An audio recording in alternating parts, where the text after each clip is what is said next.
porque hace 8 días quedamos con esta historia continuará. Salmos capítulo 35, vimos los primeros 14 versículos hablando de Dios, cómo Él nos guarda, nos protege. Y hoy tenemos también un mensaje que tiene un título que se llama Mi Defensor. ¿Quién es tu defensor? No dude, ¿quién es su defensor? Cristo Jesús. Dice la palabra del Señor que abogado tenemos para con el Padre. Él está defendiéndonos. Amén. Amén. Él es nuestro defensor. El mensaje, mis hermanos, todos los mensajes han venido siendo preparados desde el principio de año. Y salmo tras salmo nos hemos venido leyendo para que Dios nos hable a nuestros corazones y nos muestre características de Dios, características de quién es Él. Amén. Amén. Y Él es nuestro defensor. Él es quien defiende nuestra causa. Él es el que está a favor de nosotros.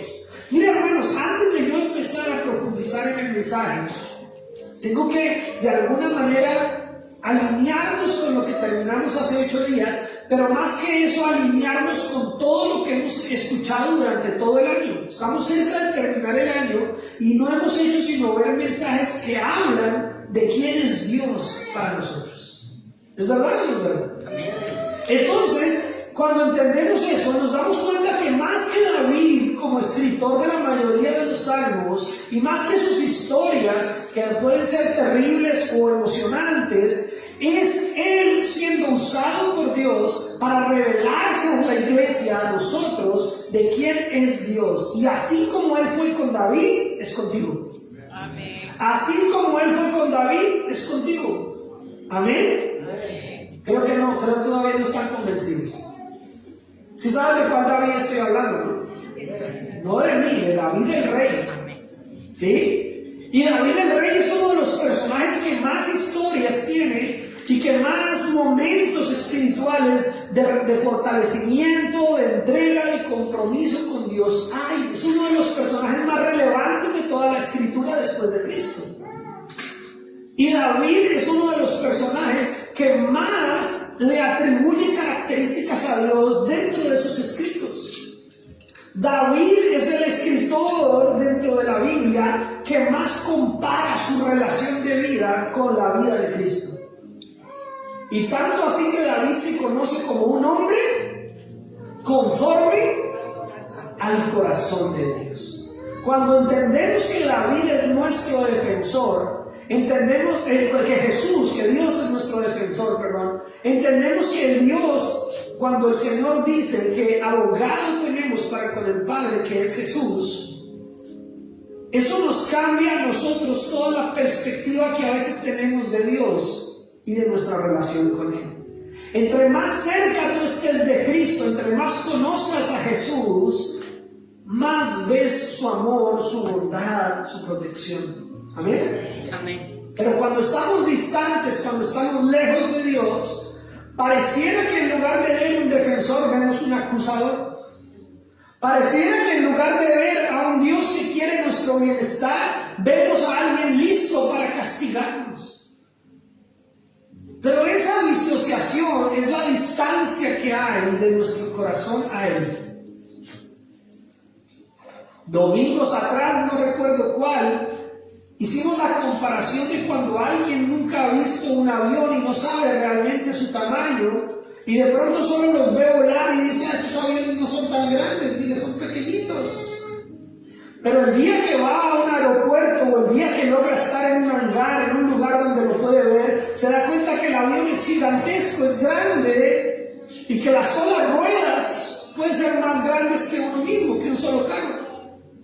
Y entonces dice: este avión es muy grande. En cambio, el que yo veo a veces es pequeñito. No puede ser el mismo avión, pero lo que cambia es la distancia en la que lo estoy viendo. ¿Verdad? De la misma manera la gente se relaciona con Dios. La gente ve un Dios pequeñito, distante, un Dios que pareciera que está más interesado en castigarle, pero es la distancia que la gente tiene de Dios.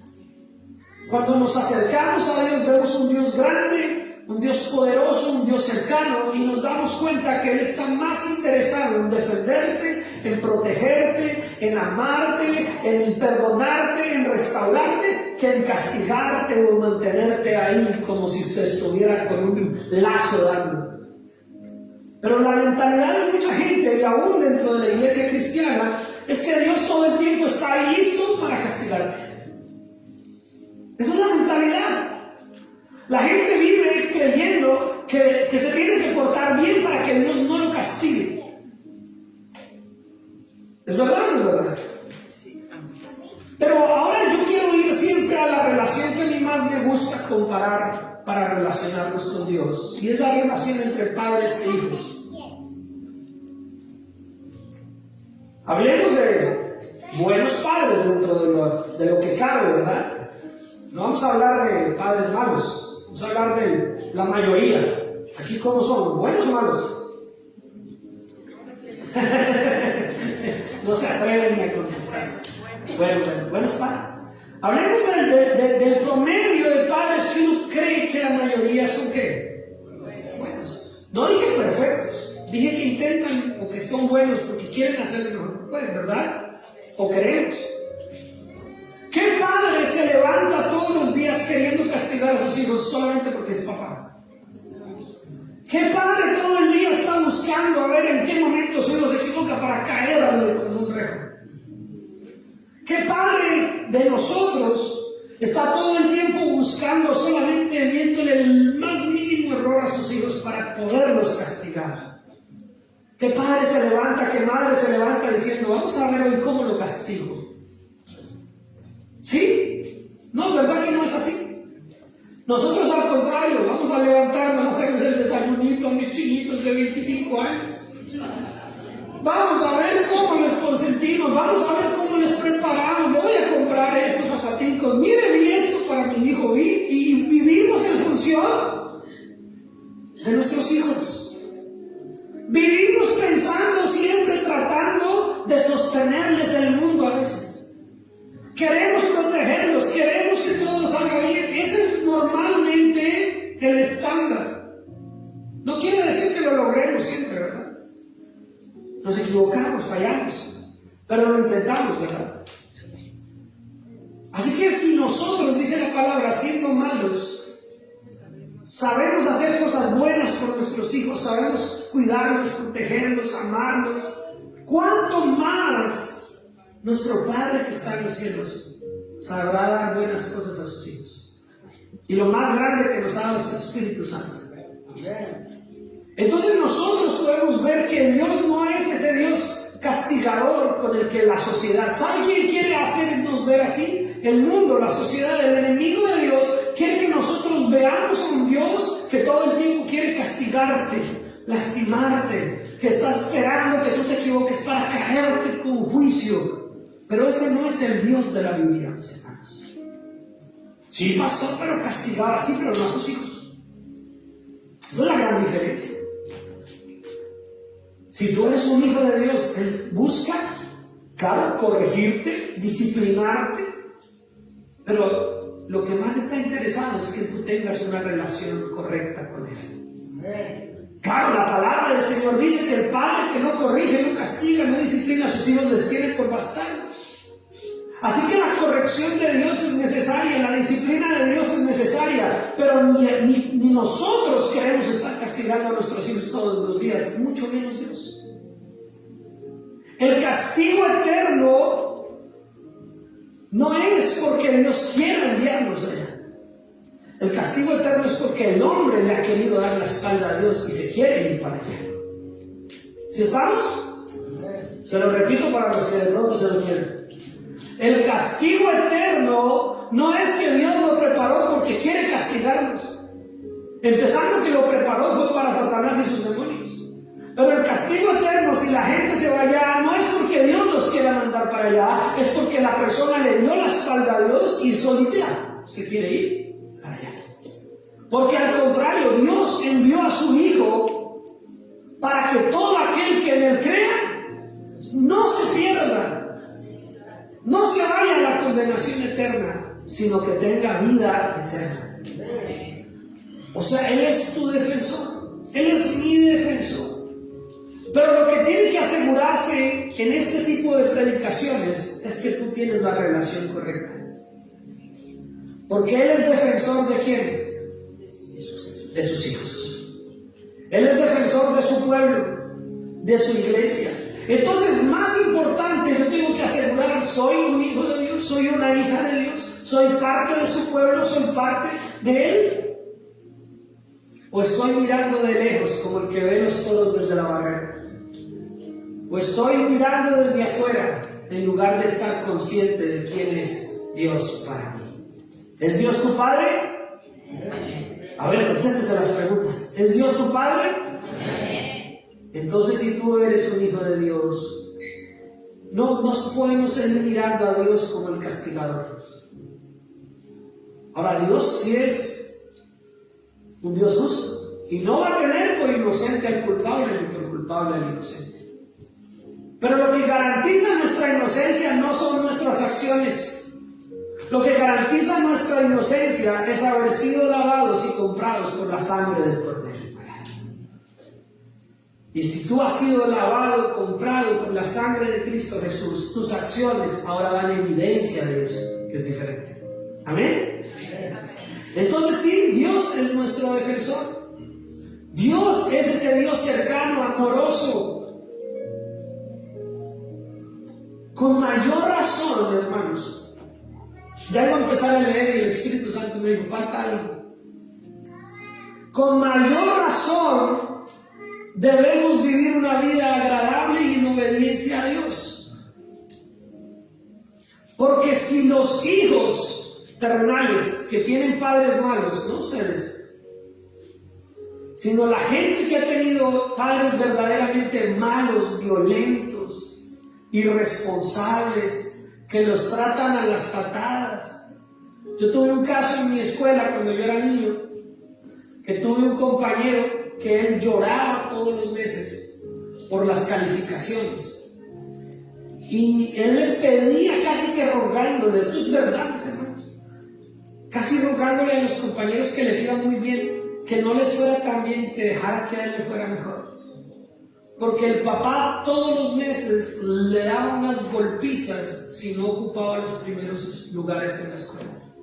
Pero golpizas. Y una vez llegó él con su cabeza hinchada, y esa vez el colegio tomó acción, la escuela tomó acciones, porque el papá, por no haber ocupado los primeros lugares, le pisó la cabeza contra el piso y él llegó con su cabeza inflamada, hinchada. Son cosas donde son tipos de padres que no son el estándar, no son lo normal. Y este hijo le caminaba a ese señor por puro terror, ¿verdad? Y lo que quiero decirle es que si nosotros tenemos un Dios bueno, así como cuando tenemos padres buenos, ¿qué es lo que a veces hacemos nosotros como hijos cuando nuestros padres son buenos? Abusamos, no valoramos, ¿verdad? El que tiene ese padre como el que yo acabo de describir, está ahí. Y el que tiene un padre misericordioso, un papá que es flexible, dice, ahorita voy. ¿Y cierto que debería hacer todo lo contrario? Si le estoy hablando a la iglesia, ¿verdad? Debería hacer todo lo contrario, que si yo tengo un padre, una madre que me trata con cariño, que se esfuerza por mí, al contrario, en gratitud a ese amor, mi obediencia y mi respeto debería ser mayor. Pero nuestra naturaleza humana como que invierte las cosas. Al que me trata mal, al que me trata a veces sigue el camino recto. Y al que me trata con cariño, me trata como, ahorita voy. Y lo mismo pasa en las empresas. El jefe bueno, los empleados se lo bailan. Y el jefe que es bien abusador, maltratador, a ese sí, necesito porque me echa. Y debería ser todo lo contrario, ¿verdad? Deberíamos, al que nos trata bien, al que nos trata con amabilidad, deberíamos antes ir más allá, porque antes estoy respondiendo a ese amor, respondiendo a ese buen trato. Y lo mismo pasa con Dios, mis hermanos. nosotros somos los que abusamos de la misericordia de Dios. Nosotros somos los que irrespetamos tanto amor y tanta bondad que Él da a nuestras vidas.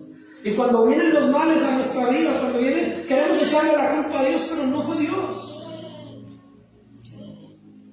Somos nosotros, mis hermanos, que desconocemos que si Dios nos ha acercado a Él, con mayor razón, conociéndolo a Él y entendiendo quién es, cuán grande amor tiene Dios para con nosotros, con mayor razón me acerco en obediencia, me acerco en rectitud, me acerco y busco su santidad. ¿Sí estamos? Entonces miremos, mis hermanos, que aún cuando conocemos verdaderamente quién es Dios, nuestro acercamiento a Él debe ser mejor. ¿Quieres conocer más a Dios? ¿De verdad? Bueno, pues que eso se note en nuestra manera de responder a su amor. Amén. Ahora sí vamos a Salmos capítulo número 35, versículo 15. Salmos capítulo 35, versículo 15.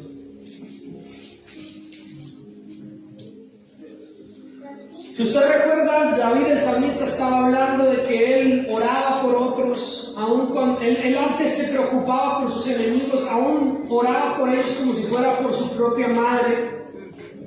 Pero lo dice el versículo 15, dice, pero ellos, sus enemigos, se alegraron en mi adversidad y se juntaron contra mí gentes despreciables y yo no lo entendía. Me despedazaban sin descanso. Dice, me atacaba gente que ni siquiera yo conocía y me despedazaba. Dice, hermanos, eso es algo muy triste. Que usted hable de gente mal que ni siquiera lo conoce. Pero sí, pastor, a veces pasa. Le voy a decir algo y no me estoy quejando, ni estoy sufriendo, ni soy víctima ni víctima. Pero los pastores tenemos mucho de eso. De uno hablar mal de gente que a uno ni siquiera lo conoce y que uno ni siquiera los conoce. Y a veces por la cadena de conversaciones que llega gente que dice, sí, y otros dicen, sí, es el pastor de tal iglesia, es una porquería. Y ni siquiera sabe por qué. Pero ya sabe por qué decirlo porque ha escuchado a otros decirlo. Y hay gente que se va en contra de la gente sin ninguna razón.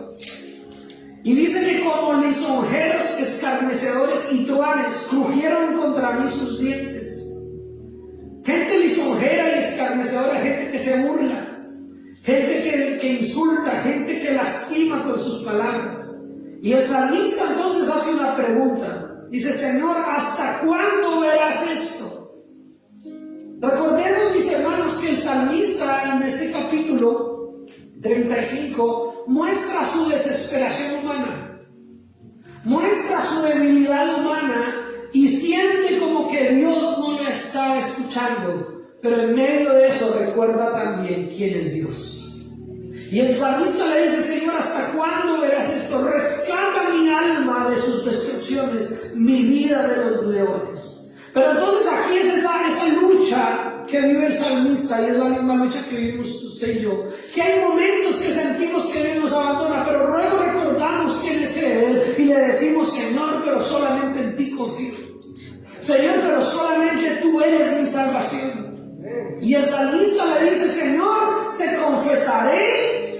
Léalo conmigo para que todos estemos en unidad. Versículo 18. Te confesaré en grande congregación, te alabaré entre el numeroso pueblo. Mis hermanos, este es un tema importante lo que voy a decirle. Este es un tema muy importante lo que quiero exponerle en este instante.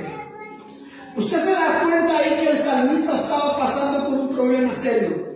Estaba siendo perseguido, lo estaban vituperando gente que ni siquiera lo conocía, gente que no tenía razón de ninguna para tratarlo mal, estaban ofendiéndolo sin causa, le leíamos hace 8 días. Y el salmista se queja, pero hay un momento en que él dice, en lugar de seguirme quejando, en lugar de seguirme sintiendo miserable, en lugar de yo estarle reprochando a Dios, lo que voy a hacer es que me voy a levantar y voy a confesarle al Señor y voy a estar delante de la gente y voy a decir y voy a seguir diciendo que Él es mi Dios. Porque lo que está diciendo el versículo 18 dice: yo te voy a dar gracias, yo voy a confesarte, yo voy a hablar de ti enfrente de una gran congregación y te voy a alabar delante de un numeroso pueblo, mis hermanos. Y aquí vuelvo a tocar un tema importante, mis hermanos, y es la importancia de congregarse. Pero escuchen esto que le voy a aclarar más. Congregarse no es venir aquí simplemente. ¿Cómo así, pastor? Congregarse es ser parte. Congregarse es involucrarse. Congregarse es tener identidad. Congregarse es que si usted ama esta iglesia, usted es parte de esta iglesia y usted se identifica y usted se goza con los que se goza, llora con los que llora, alaba junto con los que alaba, ora con los que ora, clama con los que clama, celebra con los que celebra. Quiere decir que usted no solamente viene a ocupar un lugar, usted tiene una participación espiritual dentro de lo que ocurre en este lugar. Congregarse significa no solamente asistir un día a la semana a la iglesia. Congregarse significa que usted está comprometido, entendiendo qué es lo que pasa en su comunidad, en su iglesia local, donde Dios lo ha sembrado, y de ahí en adelante usted ora por su iglesia, ora por sus hermanos, ora por el pastor, ora por las cosas que pasan, se alegra, busca que las cosas surjan y que todo exalte que el nombre del Señor.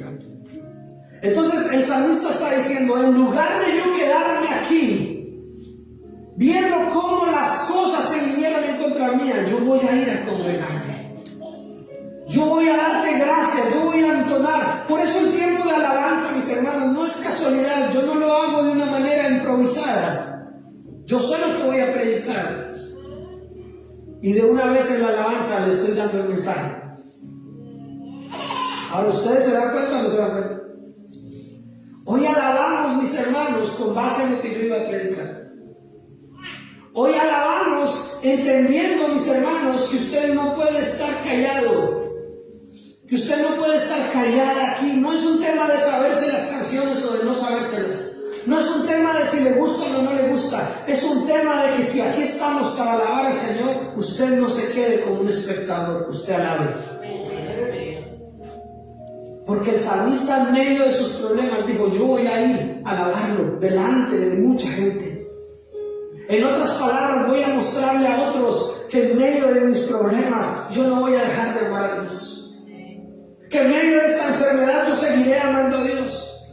Que en medio de esta situación económica yo seguiré amando a Dios. Por eso, mis hermanos, la gente piensa que los pastores decimos esto porque queremos ver a la gente aquí o porque nos interesa otro tipo de cosas. Pero, mis hermanos, yo hasta el día de hoy, y cada vez me convenzo más, yo no concibo los cristianos que no quieren ser parte de la iglesia. En mi corazón eso no cuadra. En mi formación espiritual eso no tiene una razón lógica. Entiendo el que está en una cárcel. Entiendo el que está en una condición esclavizado de una máquina, en un respirador, en una clínica.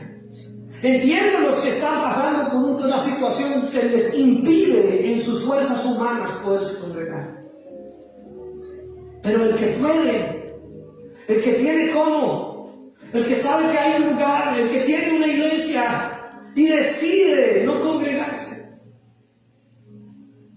y decide buscarle todas las trabas posibles. Mira, el que quiere viene el miércoles, o viene el martes, o viene el domingo, pero encuentra la manera.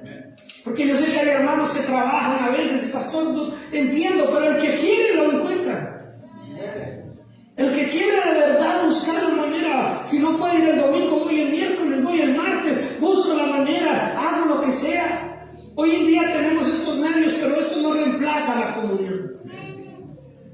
Y para mí es muy difícil en mi corazón, mis hermanos, como pastor, como hermano en la fe, porque soy su hermano más que pastor, entender que podemos vivir lejos de congregarnos y a la vez estar creyendo que somos ese pueblo que se levanta y alaba.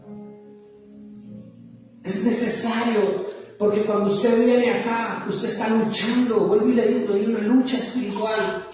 Usted está luchando aquí con sus cosas, con sus afanes, con sus problemas, con sus sueños, con sus temas laborales, familiares, económicos. Usted está aquí luchando. Usted está aquí con muchas razones y muchos argumentos para no estar aquí. Pero decide estar. Pero si ya está aquí, entonces confiésale al Señor quién eres tú. Si ya estás aquí, entonces dice, te confesaré, Señor, declararé que tú eres mi Dios. Diré, Señor, que tú eres más grande que mi problema. Levantaré mi voz y oraré y clamaré. Y si tengo que humillarme, me humillo. Y si tengo que rogar, ruego. Y si tengo que llorar, lloro. Pero vendré a ti, Señor, y te declararé mi amor. Y también dice, te alabaré. Te alabaré. Exaltaremos al Señor. Parte del éxito, mis hermanos, de que después de 2000 años el Evangelio se siga proclamando, es porque los hermanos, los hijos de Dios, nos seguimos reuniendo. Porque nos seguimos congregando. El día que el enemigo logre hacer que la iglesia se deje de reunir, sea voluntaria o involuntariamente, se habrá perdido esa oportunidad. Y entonces ahí sí muchos dirán, ay, ahora sí quería ir. Ahora que no se puede, ahora sí quería.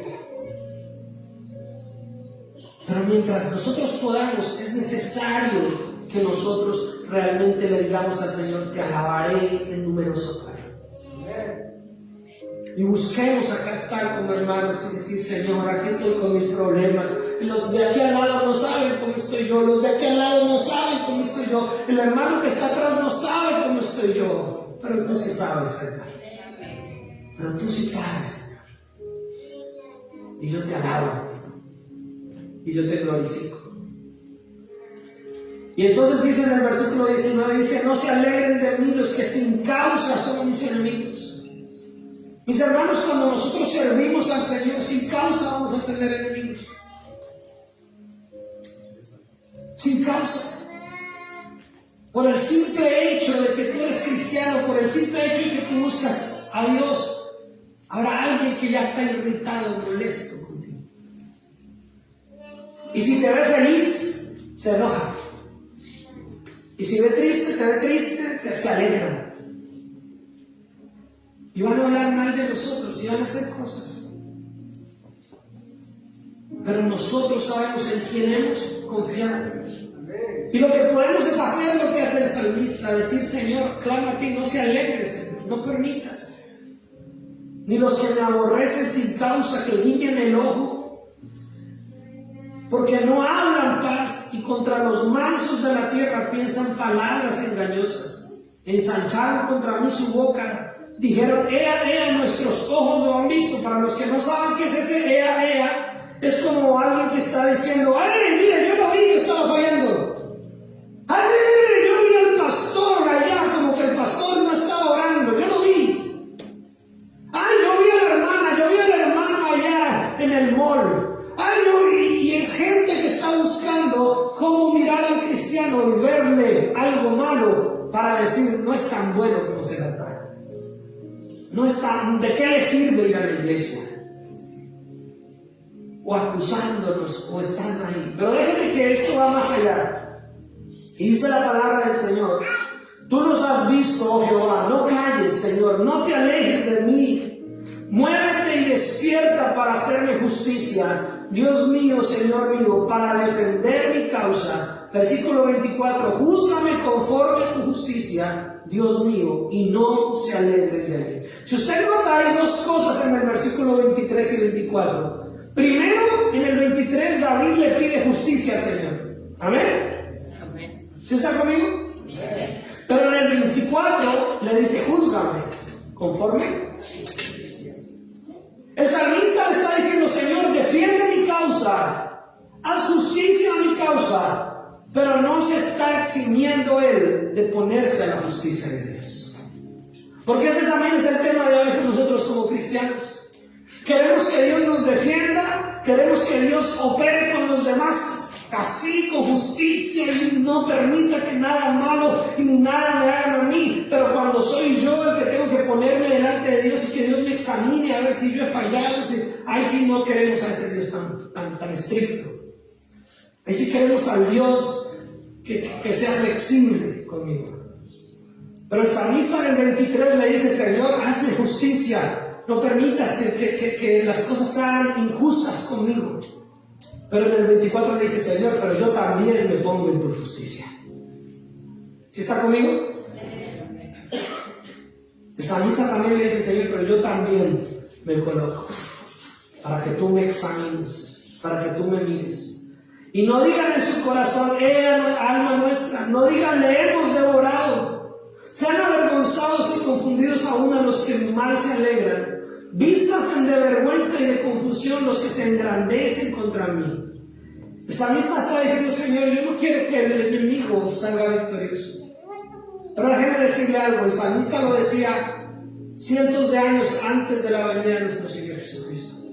Nosotros hoy sabemos que la victoria ya fue ganada y que el Señor no nos dejará en vergüenza. Amén. ¿Sí sabes eso? Amén. El Señor no te dejará en vergüenza. El Señor defiende a los suyos, cuida a los suyos, protege a los suyos. Y entonces, ¿cómo termina el salmista?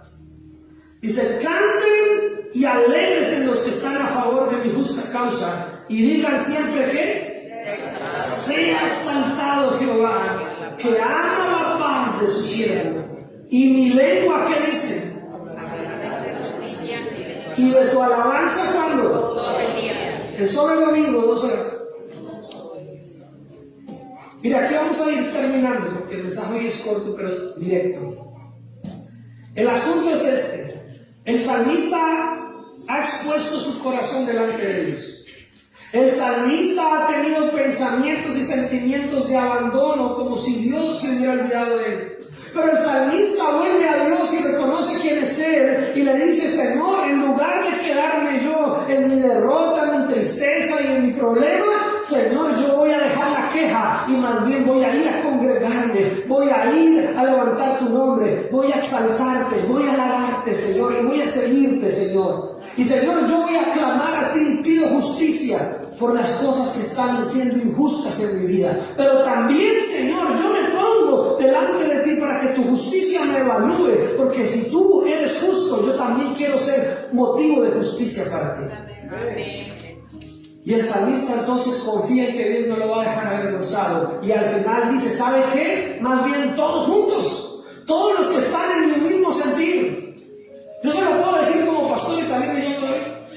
Todos los que están en el mismo sentir, en el sentir de agradar a Dios, en el sentir de hacerle al Señor justicia de nuestra propia vida, entonces juntos cantemos al Señor.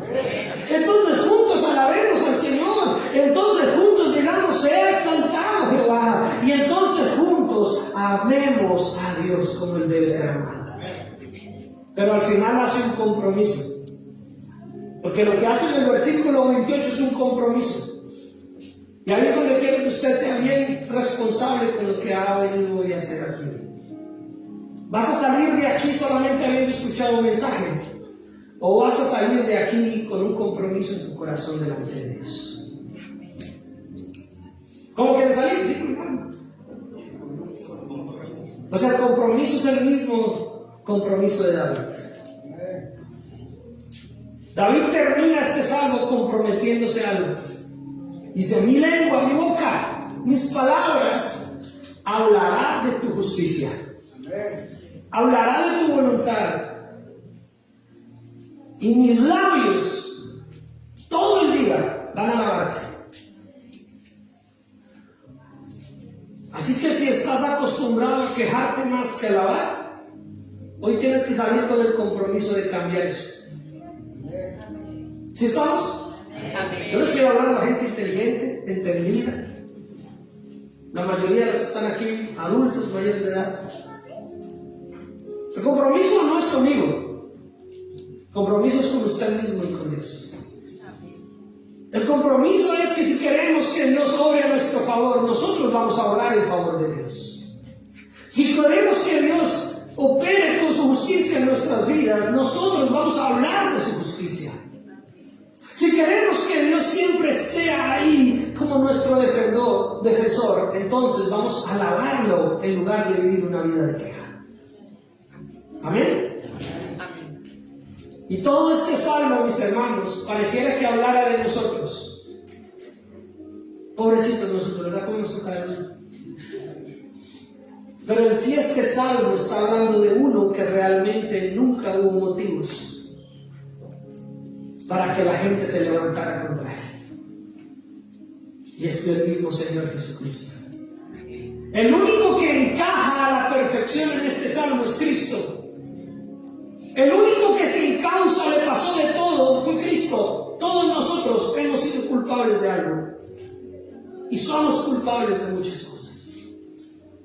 Pero el que en perfección encaja en este capítulo 35 es Cristo Jesús. Y Él cayó por amor a ti. Guardó silencio por amor a ti. Y Él, en grande congregación, alabó al Padre. Y la congregación de Él no fue un altar, no fue una iglesia, fue una cruz. Y en esa congregación dijo: consumados. Y mientras lo rodeaban los que lo crucificaban, Él alababa al Padre. Y Él le entregaba su vida terrenal al Padre. Y le dijo: Padre, en tus manos encomiendo mi espíritu. Así que si hay alguien que realmente merecía justicia terrenal, era Cristo en la cruz. Y déjeme decirle, no la recibió. Recibió injusticia porque lo crucificaron. Si alguien sin causa tuvo enemigos, fue Cristo. Sin haberle hecho mal a nadie, Él realmente recibió todo el oprobio. Así que si Cristo nos da ejemplo de alegrarse y de que su boca habla justicia, entonces nosotros debemos hacerlo. Amén. Ponte en pie y vamos a orar con base en ese compromiso.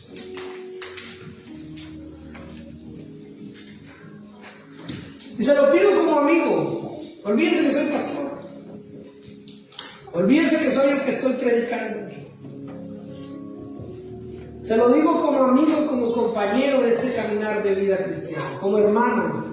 No salgas de estas puertas ahorita sin haber hecho un compromiso con Dios y contigo mismo de que tu boca solamente hable lo que es correcto, lo que es justo, y de que tu boca sea un manantial de alabanzas para Cristo y no solo un mar de quejas.